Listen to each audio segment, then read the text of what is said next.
Journalism has been kind of at the heart of political debate for centuries and is now more than ever relevant to students in London and across the world.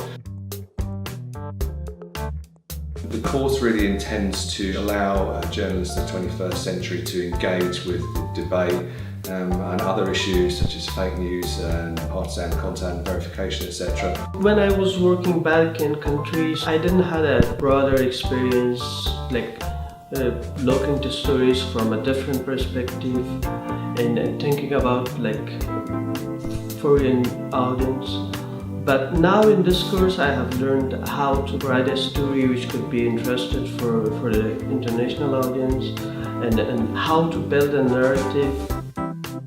We learn about digital media, we learn about how to create infographics, how to work on multimedia. So it was not just about writing or news. If you are a media student or if you're a journalism student, whether print or broadcast, you need a good exposure. You cannot just sit at one place and experience everything. It's not just about writing and reading, it's more about exploring stuff. So you should definitely go for it.